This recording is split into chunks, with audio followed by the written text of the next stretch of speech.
ഇന്ന് ബീറ്റ്റൂട്ടും ഉരുളക്കിഴങ്ങും കൂടി ഒരു മെഴുക്കുപുരട്ടിയാണ് ഉണ്ടാക്കുന്നത്. നല്ല ടേസ്റ്റ് ഉള്ള ഒരു മെഴുക്കുപുരട്ടിയാണിത്. അതിനായിട്ട് ഞാൻ 2 ഇടത്തരം വലിപ്പമുള്ള ബീറ്റ്റൂട്ട് എടുത്തിട്ടുണ്ട്. അതുപോലെ 2 ഉരുളക്കിഴങ്ങ് എടുത്തിട്ടുണ്ട്. അത് ഇതുപോലെ ഇങ്ങനെ ചതുര കഷ്ണങ്ങളായിട്ട് മുറിച്ചെടുത്തിട്ടുണ്ട്. മെഴുക്കുപുരട്ടി ഉണ്ടാക്കുന്നതിനായിട്ട് ഞാൻ ഇതുപോലെ ഒരു പാൻ വെച്ച് കൊടുത്തിട്ടുണ്ട്. പാൻ നന്നായിട്ട് ചൂടായി കഴിയുമ്പോൾ അതിലേക്ക് നമുക്ക് കുറച്ച് വെളിച്ചെണ്ണ ഒഴിച്ചു കൊടുക്കാം. 2 ടേബിൾ സ്പൂൺ വെളിച്ചെണ്ണ ഒഴിച്ചു കൊടുത്തിട്ടുണ്ട്. ഇത് വെളിച്ചെണ്ണയിൽ ഉണ്ടാക്കുന്നതിനാണ് ടേസ്റ്റ്.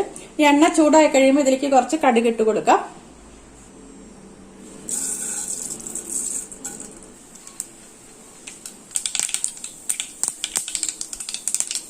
കടുക് പൊട്ടി കഴിയുമ്പോൾ അതിലേക്ക് ഇതുപോലെ ഒരു ചെറിയ സബോള നീളത്തിൽ അരിഞ്ഞെടുത്തിട്ടുണ്ട്. ഒരു 4 പച്ചമുളക് ഇതുപോലെ കീറിയെടുത്തിട്ടുണ്ട്. അത് നമുക്ക് ഇട്ട് കൊടുക്കാം.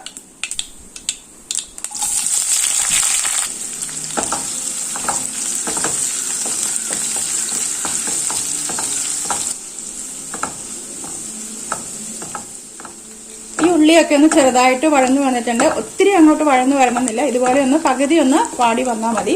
ഈ സമയത്ത് നമുക്ക് ഇതിലേക്ക് ഒരു ഇത്തിരി മഞ്ഞൾപ്പൊടി ഇട്ട് കൊടുക്കാം. ഒരു 1/4 ടീസ്പൂൺ മഞ്ഞൾപ്പൊടിയാണ് ഇട്ട് കൊടുക്കുന്നത്. മെഴുക്കുപുരട്ടിയിലേക്ക് ആവശ്യമുള്ള ഉപ്പും കൂടി നമുക്ക് ഈ ഒപ്പം ഇട്ട് കൊടുക്കാം. എന്നിട്ട് ഇതെല്ലാം കൂടി നന്നായിട്ടൊന്ന് മൂപ്പിച്ചെടുക്കാം. ഇതിപ്പോ ഈ പച്ചമുളക് നല്ല എരിവുള്ള പച്ചമുളകാണ് എടുത്തിട്ടുള്ളത്. അപ്പൊ എരിവൊക്കെ നല്ലതുപോലെ വേണമെന്നുള്ളവർക്ക് വേണമെങ്കിൽ ഈ സമയത്ത് ഒരിത്തിരി ചുവന്ന മുളക് പൊടി വേണമെങ്കിൽ ഇട്ട് കൊടുക്കാം. ഈ പച്ചമുളകിന്റെ എരി തന്നെ നല്ലതുപോലെ ഉണ്ടായിരിക്കും. ഇത്ര എരി മതി ശരിക്കും. ഇനി ഇതിലേക്ക് കുറച്ച് കറിവേപ്പിന്റെ ഇലയും കൂടി ഇട്ട് കൊടുക്കാം. ഇനി നമുക്ക് ആദ്യം നമ്മൾ അരിഞ്ഞു വെച്ചിരിക്കുന്ന ബീറ്റ്റൂട്ട് ഇട്ട് കൊടുക്കാം. ബീറ്റ്റൂട്ടിന് ഉരുളക്കിഴങ്ങിനേക്കാളും വേവ് കൂടുതലാണ്. അതുകൊണ്ട് ആദ്യം ബീറ്റ്റൂട്ട് ഇട്ടിട്ട് ഒന്ന് വേവിച്ചെടുക്കാം. എണ്ണയിലിട്ടിട്ട് ബീറ്റ്റൂട്ട് ഒന്ന് കുറച്ചൊരു 2 മിനിറ്റ് ഒന്ന് വഴറ്റി കൊടുക്കാം. അതിനുശേഷം നമുക്ക് ഒരിത്തിരി വെള്ളം ഒഴിച്ചിട്ട് ഒന്ന് മൂടി വെച്ച് വേവിച്ചെടുക്കാം. ഈ സമയത്തൊക്കെ ഫ്ലെയിം ഒരു മീഡിയം ഫ്ലെയിമിൽ വെച്ചാൽ മതി. ഇനി ഇതിലേക്ക് വളരെ കുറച്ച് ചൂടുവെള്ളമാണ് ഞാൻ ഒഴിച്ചു കൊടുക്കുന്നത്. അത്രയും വെള്ളം ഒഴിച്ചാൽ മതി.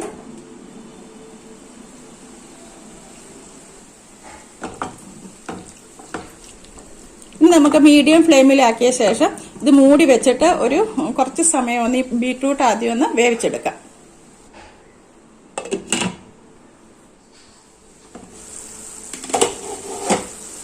ഈ ബീറ്റ്റൂട്ട് ഏകദേശം ഒരു 1/4 ഭാഗത്തോളം വെന്ത് കിട്ടിയിട്ടുണ്ട്. ഈ സമയത്തിന് നമുക്ക് അരിഞ്ഞു വെച്ചിരിക്കുന്ന ഉരുളക്കിഴങ്ങ് ഇട്ട് കൊടുക്കാം.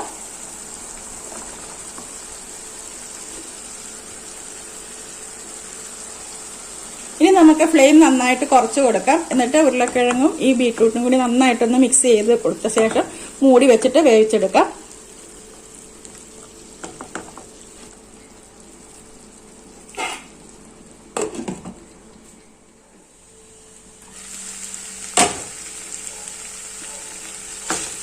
ഇപ്പൊ ഈ ഉരുളക്കിഴങ്ങും ഒക്കെ നന്നായിട്ട് വെന്ത് വന്നിട്ടുണ്ട്. നമ്മൾ ഇടയ്ക്കിടയ്ക്ക് തുറന്നിട്ടൊന്ന് ഇളക്കി കൊടുക്കണം, അല്ലെങ്കിൽ ചിലപ്പോൾ അടി പിടിക്കും.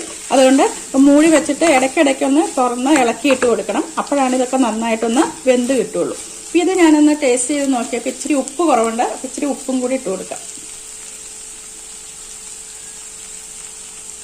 കുറച്ച് കറിവേപ്പിന്റെ ഇലയും കൂടി ഇട്ട് കൊടുക്കാം. ഈ സമയത്ത് കുരുമുളകിന്റെ ഫ്ലേവർ ഇഷ്ടമുള്ളവർക്ക് ഈ സമയത്ത് വേണമെങ്കിൽ ഒരു ഇത്തിരി കുരുമുളക് ഒന്ന് ചതച്ചിടാം. അത് നല്ലൊരു ടേസ്റ്റ് തന്നെയാണ്. ഇനി നമുക്ക് ഫ്ലെയിം ഓഫാക്കി കൊടുക്കാം.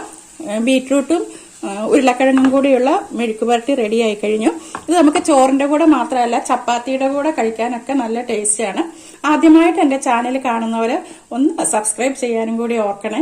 നിങ്ങൾക്ക് ഈ വീഡിയോ ഇഷ്ടപ്പെടുകയാണെങ്കിൽ ഒന്ന് ലൈക്ക് ചെയ്യാനും ഷെയർ ചെയ്യാനൊക്കെ ഒന്ന് ഓർക്കണം. അപ്പൊ ഇനി മറ്റൊരു വീഡിയോയുമായി ഞാൻ വീണ്ടും വരുന്നതാണ്. താങ്ക്